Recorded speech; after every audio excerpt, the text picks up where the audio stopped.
স্বাগত নিউজ 24 সংবাদে আপনাদের সাথে আছি আমি জান্নাতুল ফেরদৌস রুবা। দেখছিলেন বিআরবি কেবলস সংবাদ শিরোনামগুলো। এবারে বিস্তারিত। পুরান ঢাকায় ব্যবসায়ী সোহাগ হত্যার ঘটনায় কঠোর অবস্থানে সরকার। স্বরাষ্ট্র উপদেষ্টা জাহাঙ্গীর আলম চৌধুরী জানিয়েছেন, এই ঘটনায় জড়িতদের দ্রুত গ্রেফতার করা হয়েছে। অসহিংস মানসিকতা থেকে সবাইকে সরে আসার আহ্বানও জানিয়েছেন তিনি। শনিবার সকালে রাজধানীর সূত্রাপুরে এসব কথা বলেন স্বরাষ্ট্র উপদেষ্টা। তিনি বলেন, এমন খুনের ঘটনা দুঃখজনক। মিটফোর্ডের পাশাপাশি চাঁদপুর এবং বিমানে ফোন করে আতঙ্ক ছড়ানো কোনো ঘটনাতেই আইনশৃঙ্খলা বাহিনী নীরব থাকেনি। বিচার প্রক্রিয়া নিয়ে কোনো মন্তব্য নয়, স্বরাষ্ট্র মন্ত্রণালয়ের কাজ আইনের মুখোমুখি করা, মন্তব্য করেন তিনি। এদিকে আইজিপি বলেছেন, এখনও তার বাহিনী সবল হয়ে উঠতে পারেনি।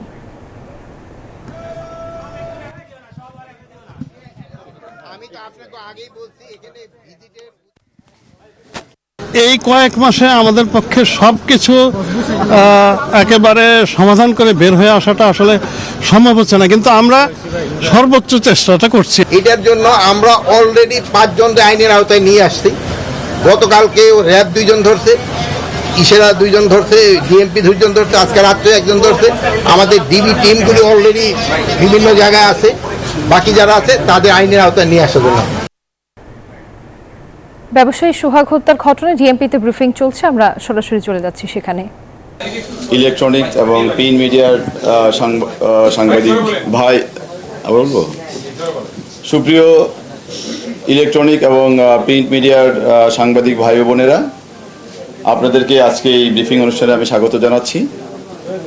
আমার এই ব্রিফিং অনুষ্ঠানে আমার সাথে উপস্থিত আছেন আপনাদের অতি পরিচিত আমাদের DC media Dhaka metropolitan police জনাব তালেবুর রহমান।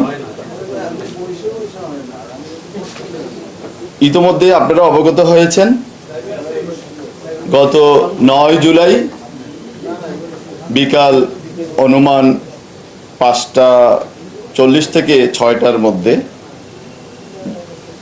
কোতোয়ালি থানাধীন স্যার সলিমুল্লাহ মেডিকেল কলেজ বা মিটফোর্ড হসপিটাল, যাকে আপনারা চিনেন, 3 নম্বর গেটে এবং তার সংলগ্ন এলাকায় একটি হত্যাকাণ্ড সংঘটিত হয়েছে। এই হত্যাকাণ্ডটি সংঘটিত হয়েছে অনেক লোক একত্রিত হয়ে একজন লোককে বিভিন্নভাবে আঘাত করে হত্যা করেছে। এগুলোর বিভিন্ন ফুটেজ ইতিমধ্যে আপনারা সোশ্যাল মিডিয়া থেকে শুরু করে বিভিন্ন জায়গায় আপনারা দেখেছেন। তো এই ঘটনা ঘটার সাথে সাথেই ঘটনাস্থলে পুলিশ উপস্থিত হয় এবং ঘটনা নিয়ন্ত্রণ নেয়, এবং ঘটনা সংঘটিত হওয়ার অল্প সময়ের মধ্যেই পুলিশ 2 জনকে গ্রেফতার করে এবং 2 জনকে গ্রেফতার করে অত্র এলাকার যে সকল সিসি ক্যামেরা আছে সেই সকল ক্যামেরার ফুটেজগুলো কালেকশন করে, এবং আমি ডিসি লালবাগ হিসেবে ঘটনা আমার যেহেতু এটা আমার রেসপন্সিবিলিটির মধ্যে এবং আমার এরিয়ার মধ্যে, আমি বলা যায় 20 থেকে 25 মিনিটের মধ্যে আমি নিজে ঘটনাস্থলে উপস্থিত হই। তাৎক্ষণিকভাবে আমরা লাস্টার যেই আইনি ফর্মালিটিস আছে সুরতাল করা এবং ময়নাতদন্তের যে প্রক্রিয়াটা সেটা সম্পন্ন করে এটা লাশটাকে আমরা মিটফোর্ড হসপিটালে প্রেরণ করি, এবং আমরা আমাদের পুলিশের বিভিন্ন টিমগুলোকে আমরা ভাগ করে দিয়ে যারা অপরাধের সাথে সম্পৃক্ত তাদের গ্রেফতারের প্রক্রিয়া শুরু করি। আপনাদের জ্ঞাতার্থে একটু বলে রাখা ভালো, এই ঘটনাটার নেপথ্যে অনেক রকম কথাবার্তা আমরা মিডিয়ায় দেখতে পাচ্ছি, তবে একটা আমরা এই পর্যন্ত আমরা যতটুকু পেয়েছি অপরাধীদের সাথে কথা বলে বা এই হত্যাকাণ্ডের সাথে যারা জড়িত বলে এখন পর্যন্ত মনে হচ্ছে, তাদের সাথে কথা বলে আমরা যে সকল তথ্য পেয়েছি এটা একটু আপনাদের নিকট ক্লিয়ার করা দরকার। আমরা যতটুকু জেনেছি ওখানে ভাঙ্গারি ব্যবসা, অর্থাৎ আপনারা জানেন বিভিন্ন স্ক্র্যাপ জাতীয় মালামাল, ওই এলাকায় এই ব্যবসাটা খুব প্রচলিত, এবং ওখানকার একটা দোকান আছে, ওই দোকানটাতে কারা ব্যবসা করবে এই ব্যবসাটা নিয়ে একটা দ্বন্দ্ব কাজ করছিল। ব্যবসায়ী সোহাগ হত্যার ঘটনায় ডিএমপিতে ব্রিফিং চলছিল, আমরা এতক্ষণ ছিলাম সেখানে। ব্যবসায়ী সোহাগকে হত্যার ঘটনায় এখন পর্যন্ত 5 জনকে গ্রেফতার করেছে আইন শৃঙ্খলা বাহিনী।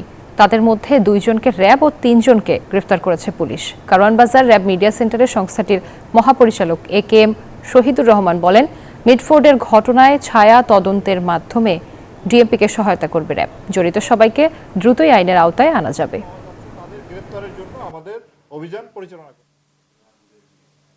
কত বড় শীর্ষ নেতা বা কত বড় নেতা সেটা আমরা কোনোভাবেই বিবেচনায় আনি না। যে অপরাধের সাথে সম্পৃক্ত হবে আমরা তার বিরুদ্ধে কঠোর ব্যবস্থা নেব। এখানে দলীয় পরিচয় আমাদের কাছে কোনোভাবেই মুখ্য নয়। আমরা এই মুহূর্তে এই ঘটনার সাথে যারা সম্পৃক্ত, যাদের পাওয়া যাচ্ছে, তাদের গ্রেপ্তারের জন্য আমাদের অভিযান পরিচালনা করে যাচ্ছি।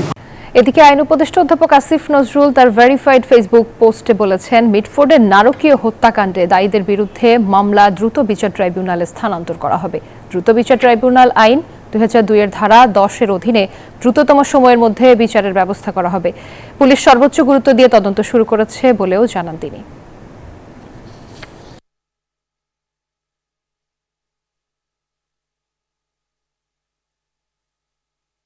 ব্যবসায়ী হত্যাকাণ্ডের নিন্দা ও বিচারের দাবি জানিয়েছে জাতীয়তাবাদী যুবদল। সকালে নয়াপল্টনে দলের কেন্দ্রীয় কার্যালয়ে সংবাদ সম্মেলনে এই দাবি জানান সংগঠনের নেতারা।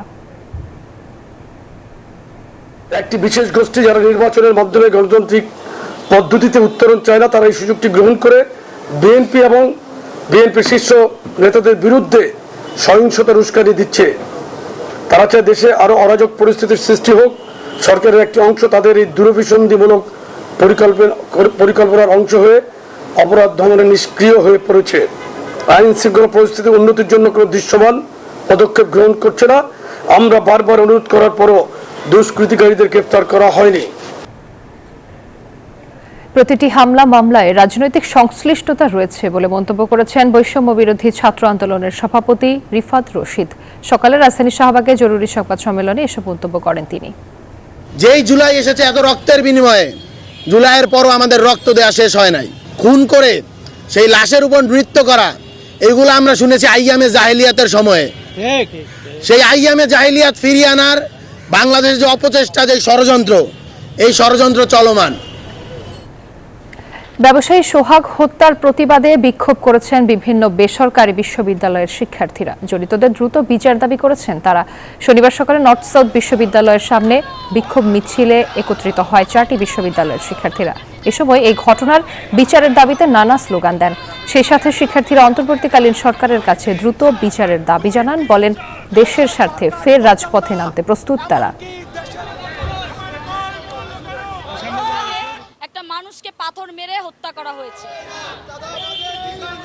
আমরা দেখতে পেলাম যে বিষয়টা জনসম্মুখেও হয়েছে, পিছন থেকেও হয়নি, লুকিয়েও হয়নি, জনসম্মুখে হয়েছে। তার মানে তারা একটা এক্সাম্পল দাঁড় করিয়েছে। কোন ক্রাইটেরিয়া ফেলে তাকে হত্যাটাকে জাস্টিফাই করা হবে এটা আমাদের বুঝতে হবে। চাঁদাবাজ বলি বা যেটাই বলে, এটা যে কোনো দল গোষ্ঠী, রাজনৈতিক দল হতে পারে, যে কোনো দলেরই হতে পারে, সেখানে কোনোভাবে বরদাস্ত করার কোনো ওয়ে নাই আসলে। ঢাকার মিটফোর্ড এলাকায় নির্মমভাবে হত্যার শিকার বরগুনার ছেলে সোহাগের হত্যাকারীদের দৃষ্টান্তমূলক শাস্তির দাবিতে মানববন্ধন কর্মসূচি পালন করেছে বরগুনাবাসী। শনিবার সকাল 11টায় বরগুনা প্রেস ক্লাব চত্বরে এই মানববন্ধনের আয়োজন করে বরগুনা প্রেস ক্লাব। কর্মসূচিতে জেলার বিভিন্ন সামাজিক, সাংস্কৃতিক ও রাজনৈতিক সংগঠনের নেতৃবৃন্দ সহ নানা শ্রেণী পেশার মানুষ অংশ নেন। হত্যার ঘটনার দ্রুত তদন্ত ও বিচার নিশ্চিত করতে সরকারের প্রতিও আহ্বান জানান বক্তারা।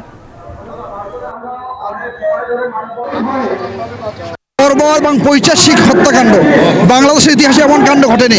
আমরা চাই দৃষ্টান্তমূলক শাস্তি। যেই দল করেছে দলেরও শাস্তি হবে, ব্যক্তিরও শাস্তি হবে। যেভাবে রাস্তায় বসে খুন হয় সেভাবে রাস্তায় বসে খুনিদের বিচার হোক। ফেনীতে আরও টেকসই বাঁধ নির্মাণ করা হবে, কাজ দেয়া হতে পারে সেনাবাহিনীকে, জানিয়েছেন দুর্যোগ ব্যবস্থাপনা ও ত্রাণ উপদেষ্টা ফারুকী আজম। সকালে ফেনীর ফুলগাজী আলী আজম উচ্চ বিদ্যালয় আশ্রয় কেন্দ্র পরিদর্শনে গিয়ে এসব কথা জানান তিনি। এরকম বাঁধ এই ধরনের বন্যা পরিস্থিতি মোকাবেলা করতে পারবে না।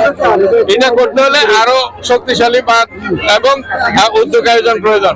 সেটা দেখার জন্য এই অভিজ্ঞতার আলোকে ওই যে বড় ধরনের প্রজেক্টের আয়োজন করা হচ্ছে, ওই প্রকল্প যাতে যথাযথভাবে যথাযথ কর্তৃপক্ষ যথাযথ টেকনিক্যাল সাপোর্ট নিয়ে এটা করা যায়, সেই উদ্যোগ আয়োজন সম্পন্ন করা হবে।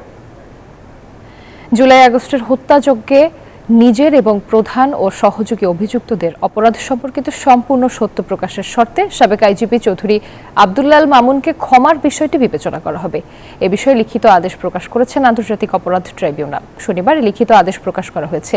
বৃহস্পতিবার 24 জুলাই আগস্টে হত্যাযজ্ঞের দায় স্বীকার করে শেখ হাসিনার মামলায় রাজসাক্ষী হন আব্দুল্লাল মামুন। কাঠগড়ায় দাঁড়িয়ে আদালতকে তিনি জানান, যারা এই অপরাধের সঙ্গে সম্পৃক্ত তাদের মুখোশ উন্মোচন করতে চান, সেই সঙ্গে মামলার রাজসাক্ষীও হবেন। একই দিন শেখ হাসিনা সহ 3 জনের বিরুদ্ধে অভিযোগ গঠনের আদেশ দিয়েছেন ট্রাইব্যুনাল।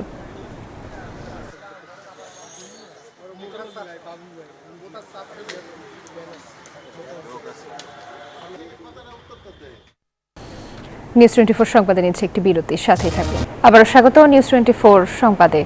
প্রধান নির্বাচন কমিশনারের সাথে প্রধান উপদেষ্টার কি নিয়ে আলাপ হয়েছে সে বিষয়ে পুরোপুরি জানা যায়নি এখনো।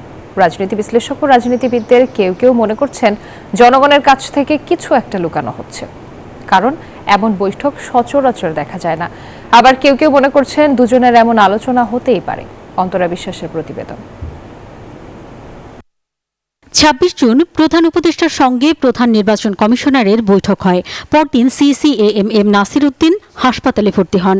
বৈঠকের 5 দিন পর 1 জুলাই সিইসি জানান, নির্বাচনের প্রস্তুতি নিয়ে প্রধান উপদেষ্টা তার কাছে জানতে চেয়েছিলেন, কিন্তু নির্বাচনের তারিখ নিয়ে তিনি কিছুই বলেননি। এদিকে এই বৈঠক কে করতে চেয়েছেন, কেন এই বৈঠক হলো, এই প্রশ্ন তোলেন অনেকেই। তাদের মতে রাষ্ট্রপ্রধান ও প্রধান নির্বাচন কমিশনারের এমন বৈঠক সচরাচর দেখা যায় না। আমরা তো জানি না যে প্রধান উপদেষ্টা এই সাক্ষাৎকারটা চেয়েছিলেন কিনা, অথবা আমাদের প্রধান নির্বাচন কমিশনের এই সাক্ষাৎকার চেয়েছেন কিনা সেটা জানি না। মানে অনেকগুলো প্রশ্ন আছে এখানে। তারপরে এটা ছিল নাকি সৌজন্য সাক্ষাৎ। তো এই যে টপ লেভেলে প্রধান উপদেষ্টা এবং প্রধান নির্বাচন কমিশনার যখন সাক্ষাৎ করেন, তখন তো এটা একটা বড় ধরনের শীর্ষ পর্যায়ের বৈঠক, এবং এই বৈঠক তো মানুষজন তাকিয়ে থাকে, কারণ দেশে একটা নির্বাচন নিয়ে অনেক আলোচনা বিতর্ক চলছে। তো সেই অবস্থায় বৈঠকটা খুব গুরুত্বপূর্ণ ছিল, কিন্তু কোনো পক্ষ থেকে খোলসা করে কিছু বলা হয়নি। মানে জাতিকে অন্ধকারে রাখা হলো। যেমন সরকার প্রধানের সাথে কখনো নির্বাচন কমিশনের প্রধান বা নির্বাচন কমিশনার এইভাবে দেখা করেন না। নির্বাচন বিশ্লেষক ও রাজনীতিবিদদের কেউ কেউ মনে করেন বৈঠকের সব তথ্য সিইসি জনগণের সামনে তুলে ধরছেন না।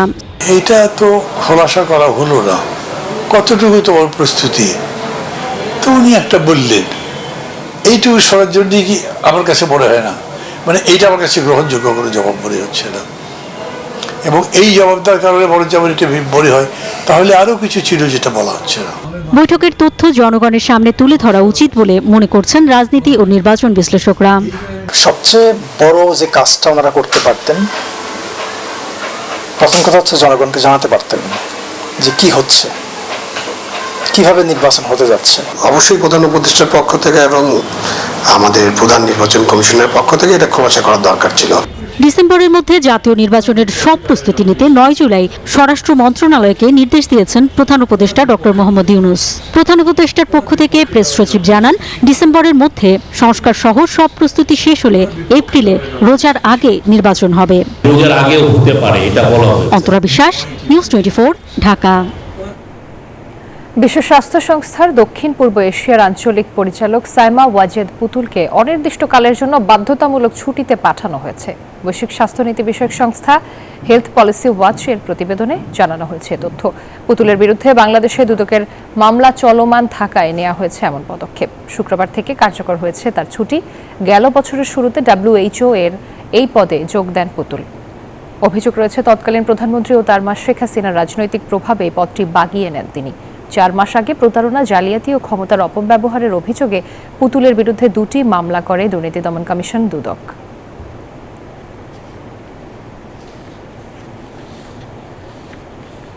এবার জানাবো জুলাইয়ের দিনগুলির খবর। ঢাকা বিশ্ববিদ্যালয় থেকে রাজশাহী, চট্টগ্রাম থেকে খুলনা কিংবা বেসরকারি বিশ্ববিদ্যালয়, নারী শিক্ষার্থীরা রাজপথে দাঁড়িয়েছেন দৃপ্ত কণ্ঠে।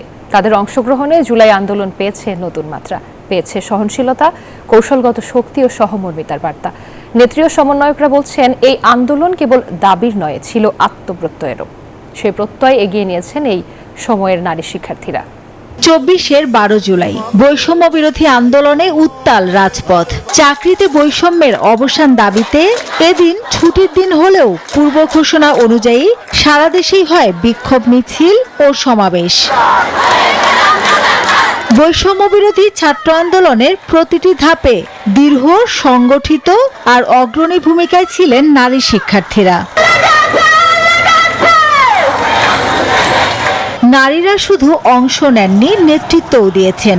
রোডম্যাপ, কর্মসূচি, মিডিয়া সমন্বয় সবখানেই ছিলেন সম্মুখ সারিতে। পুলিশের মুখোমুখি দাঁড়িয়ে ব্যারিকেডও ভেঙেছেন। আবার আইন শৃঙ্খলা বাহিনীর হাতে আটকও হন কেউ কেউ, হয়েছেন গুলিবিদ্ধ। নারী হলের শিক্ষার্থীরা তারা কিন্তু এটা প্রতিবাদ করেছে। তারা আপনার মন থাকার কথা, তারা মোমবাতি প্রজ্বলন করেছে, তারা মুক্তির মন্দিরে সোপানতলে গানটি গেয়েছে। বাংলাদেশে ট্রেডিশনালি কিন্তু মেয়েদেরকে দেখা যে কোনো মুভমেন্টের সামনের দিকে রাখা হয় যাতে পুলিশ বা সহজে হামলা করতে না পারে। একদমই আন্দোলন যাতে হচ্ছে যে তারা বন্ধ করে দিতে পারে সেই উদ্দেশ্যেই কিন্তু তারা সেদিন মেয়েদের উপর হামলা করেছিল। সিগনিফিকেন্সটা আসলে এখানে যে নারী ধীরে ধীরে নিজেকে নাগরিক হিসেবে গড়ে তুলতে, নাগরিক হিসেবে বেশি প্রেজেন্টেবল হয়ে উঠছে। বেসরকারি বিশ্ববিদ্যালয়ের আন্দোলনেও নারীদের নেতৃত্ব ছিল গঠনমূলক। প্রচার, স্ট্র্যাটেজি ও সোশ্যাল মিডিয়া সমন্বয়ে তারা রেখেছেন গুরুত্বপূর্ণ অবদান। বগুড়ার সাতমাথার একদম মিডল পয়েন্টে আমি যখন ছিলাম তখন সেই জায়গায় আমি গুলিবিদ্ধ হই, আর আমাকে 2টা শিক্ষার্থী বাঁচানোর চেষ্টা করেছিল। আমাকে কেউ আসলে ধরছিল না। আমি নিজেও ওই সময় আন্দাজ করে উঠতে পারিনি যে আসলে গুলি লাগলে, রাবার বুলেট লাগলে বা ছড়রা লাগলে আসলে শরীরে কেমন অনুভূত হয়। আমি শুধু একবার পড়ে যাবার পর আবার উঠে দাঁড়িয়েছি। সব শরীরে যত শক্তি সঞ্চার আছে মানে সবাই ততক্ষণে বিচ্ছিন্ন হয়ে যায়। তো তারপরে যখন শেষ বুলেটটা আমার লাগলো একদম কিডনি বরাবর এই জায়গাটায় লাগলো, তখন আমি আর থাকতে পারিনি কোনোভাবেই। আর যখন হাসপাতালে গিয়েছিলাম তখন তো সেখানে ধরেনি। বাংলাদেশের ছাত্র আন্দোলনের ইতিহাসে নারীরা সবসময়ই ছিলেন সাহসী, সংগঠক আর পথ দেখানো নেতৃত্বে। বৈষম্য বিরোধী এই আন্দোলনেও সেই ধারাবাহিকতা অব্যাহত রেখেছেন নতুন প্রজন্মের ছাত্রীরা।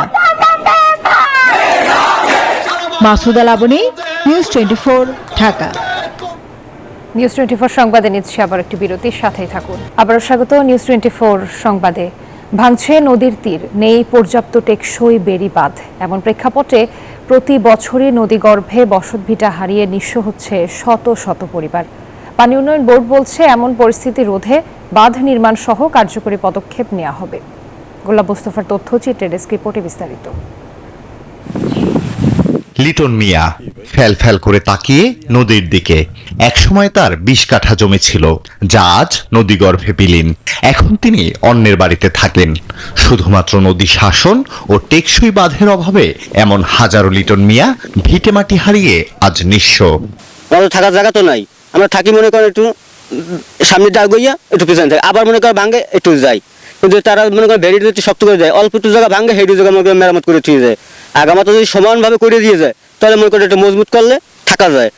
একদিকে সমুদ্রের উপকূল, তার উপর চারদিকে নদী বেষ্টিত হওয়ায় প্রাকৃতিক দুর্যোগ প্রবণ জেলা পিরোজপুর।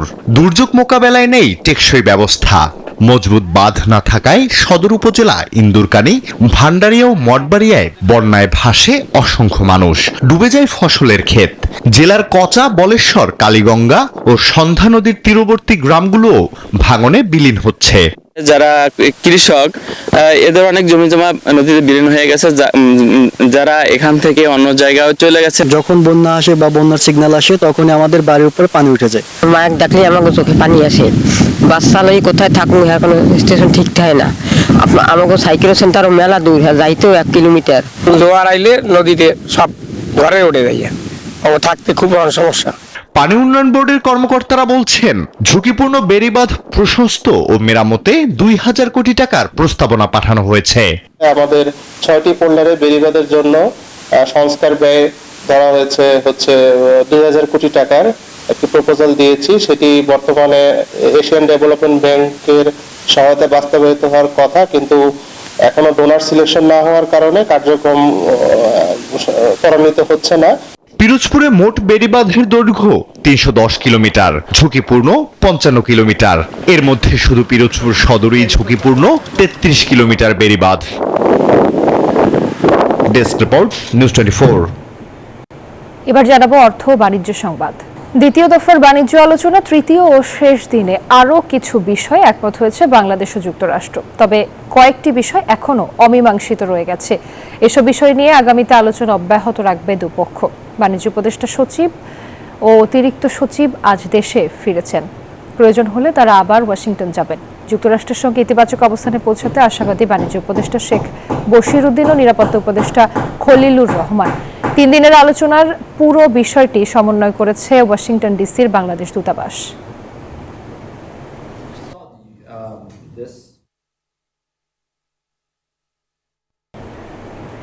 পরিসংখ্যানের খাতায় কমেছে মূল্যস্ফীতি, কিন্তু বাজারে তার প্রভাব নেই খুব একটা। চালের দামে নেই স্বস্তি, সবজি ও আমিষের বাজারও চড়া। আয় ব্যয়ের হিসাব মেলাতে হিমশিম খাচ্ছে সাধারণ মানুষ।